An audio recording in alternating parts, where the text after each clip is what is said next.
This was the other thing I thought about doing.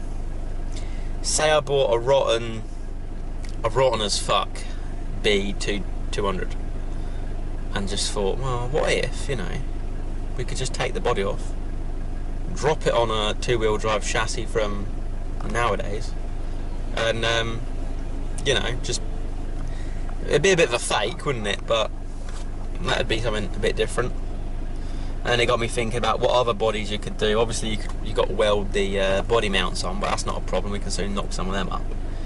And it got me thinking, like, well, what about a spare 4x4 chassis? Or, you could make a 4x4 220 single cab.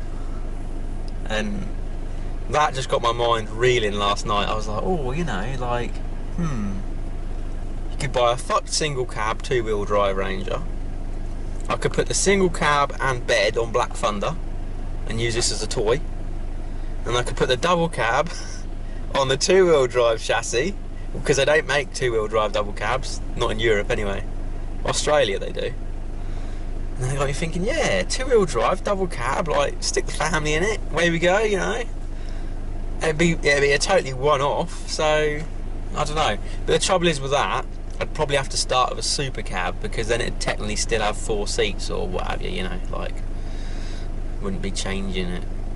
I mean, I'd have to change it to clear out the insurance, but when you start changing the number of seats, they're probably going to be like, Vosa are probably going to be like, well, what's going on here? So, anyway, that's all food for thought, and just like my head just running away, so. Let's go get some fuel, because we're nearly empty. Got our FW1, don't drive in 4x4 on the roads. No, don't do that. I had to put it on this morning just to get up the exit of the industrial estate, because it's up a bit of a ramp, and yeah, it weren't having it. So part of me was like, oh, look at Volkswagen Transporters as well, because you get like the first of the TDIs and stuff, and there's going to be a 1.9 Volkswagen TDI. They're pretty good engines, not common rail, they're same as the Ranger sort of thing, VP pump. But anyways, started looking at them, man. I must say, fucking hell, they're just commanding a premium as well at the moment. I looked at one, it was on internet. I was down in Newmarket, Caravelle, so it's obviously got the seats in the back. I thought, that's handy, like I could use it as a family car and as my little chuck my tools in the back of sort of thing. And 260 something thousand, so yeah, okay, like them engines are good, but 260,000. And it had a big old scrape across the back door, that sliding door, and they were asking over £5,000 for it. I was just gobsmacked. I was like, fuck yeah. Jesus, £5,000 for a Caravelle with over 250,000 miles on it. Nah, crazy prices. So I think in general, just car prices at the moment, because of coronavirus, are just bollocks basically. See how this tailgate fits in.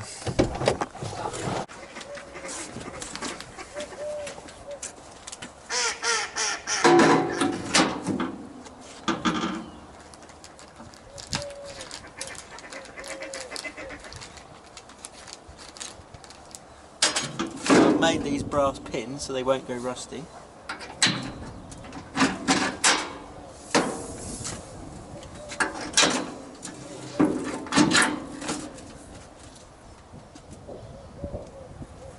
And I haven't accounted for the width of the trailer floor.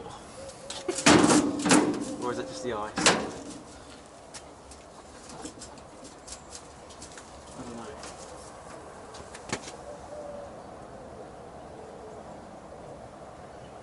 I would have thought that would have been alright. James strikes again. Ah, it's the rivet heads in the ice. Right, okay. Probably be alright when there's no ice on it. That'll just about close up. You've got anti-loose going here, anti-loose going here. So that should actually be alright, I think.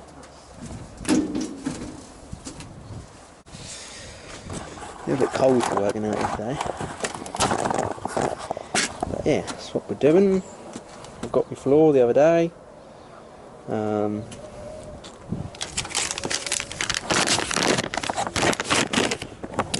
Your weight plate to go on the trailer. I'll probably just have to stick that on there like that with a couple pop rivets. Pretty official looking, isn't it? You won't believe this, so gone and got the toolbox, what have you, had a good old look around it, it's all good. So I bought it, and I talked to the bloke because he's got a Mercedes and that, and he goes, oh yeah, your motor looks alright. So talking on that, I said, you know, you're obviously not using your tools at the moment. If you've, you know, he goes, oh no, I got another box, but yeah, I've left the last place. I said, alright, you know, where are you working now? He goes, oh yeah, I'm over in, I was like, no way! So this lad basically works where I'm going in 4 weeks, so yeah, small world really. So we got the roll card to the top box and the middle box, so all gravy. I don't think I'll use the top box because I've already got me, I bought one last year at work, but we'll keep that one in the shed at home or something, just chuck some stuff in there. But the main thing, why I don't want to switch over to top box, is because I've got all my stickers on there. And Philip done me a load of stickers. I got some from Australia, Canada, all over it, and I'm a bit gay like that, so don't want to lose my stickers. But yeah, it's a newer box anyway. But yeah, so I was gonna rock it home now. I'm near Cambridge, so I might even swing by for fuel, because for some reason, when you're out in the sticks, like you think, oh, sticks, that'd be cheap fuel. No, when you get to Cambridge, for some fucking reason, it's like 10p cheaper. So whenever I'm near Cambridge, I'm like always little swoop in for fuel, because I don't know why, but you'd think they'd be like, oh, you know, Cambridge people, they've got plenty of money, 1.30 a litre, but no, it's cheaper than ours. You know, why not tank it up? Tomorrow it's going to be a bit of a funny old day at work really, because it's officially like countdown now. You know, I said to John I'd do 4 weeks and a bit just to round it up to the nearest week. So last week I was just sort of like, you know, this is extra. Now I'm on 4-week countdown, so yeah, let's get our shit together.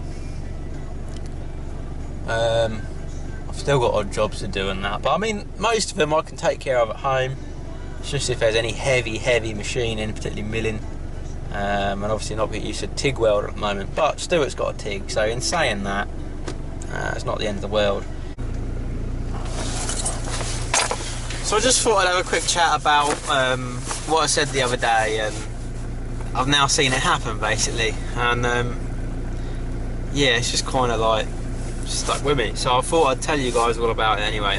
I won't bore you with it all, but I was saying about these trucks getting like bumped up, if you like, more and more expensive for no actual, like, you know, just for about people asking too much and people thinking that's the norm. So anyway, I see this truck on eBay a while back, and the bloke wants 4,200 and something, buy it now. Anyway, this other chap posted up on the forum, oh, look at this, if he wants 4.5 grand, whatever, for this, I'll get 4.5 grand for mine if I tied it up a bit, you know. You think, oh, okay. And so anyway, like, time goes by, and then the chap posts up, oh, I've just took it for MOT, and it needs, and it was like, fucking hell, it's like brakes, axle, welding, dampers, leaf springs, mountings. It was just like, fuck me, did you look at it for MOT? So then he's like, oh yeah, I'll need to do all this, and it just makes you wonder, because if he'd have sold it, would he have tried putting it up for 4 grand because this other chap had asked 4 grand for his?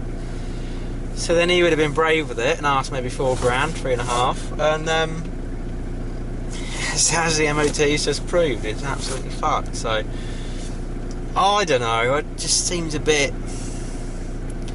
you know, I'd always judge a truck on what it's like and what it does. I wouldn't go saying, oh, you know, somebody over there wants to pay 7 grand, let them, you know. But if it's a 16-year-old truck and the footwells ain't got a spot of rust on them, That's worth money in my opinion, you know. Not things like, oh, there's not many of them, they're getting rare, and all this kind of, because when it starts getting like that, and they say, oh, they're rare, everyone starts hanging on to them, there's none, the prices go wildly up, but no one's buying and selling them anyway, so, you know, what fucking good is that? So, yeah, I don't know, but, I've stayed tonight and cut apart a fuel pump, so, obviously, we're lockdown number 3 now. There's not been a lot going on in the video. I've got some stuff planned on Black Thunder, but nothing amazing. Nothing you've not seen before anyway. And basically, I've been thinking about video ideas. And one thing I wanted to do a video on it, I never got around to it, was the VP fuel pump. So what I've done tonight is I've stayed and I've cut apart, or I've cut a window in a Mark II electronic fuel pump, and I'm cobbling the bits back together because it was literally just thrown in a box. Every single part just in a box under my bench for a rainy day, and today's a rainy day, so we are going to make like a demonstrator, I suppose. I don't know what you call it. Sample? What would you call it? Yeah, anyways, we're going to do a cutaway, that's what it's called, a cutaway of a Mark II fuel pump. So I'm basically going to do a little fuel pump series on the cutaway fuel pump I've just made, on how it works, you know, how it moves and what it does, you know, the insides and the workings. And then I'm going to do a video on VP hammer mod, which is a little bit of a shady modification, but the principle is sound, if you like. It's not much different to adjusting the main fuel screw on a VE. And then I'll do a video of VE operation. But I'm not cutting my fuel pump apart for that, because I want to keep the VE. And I'll just explain the differences and how things are controlled in the VP versus the VE, and the mechanical side of it and the electrical side of things. And then I'll do a video on VE fuel pump tuning, so cowboy tuning basically. And we'll do a bit on that. So keep an eye out for that.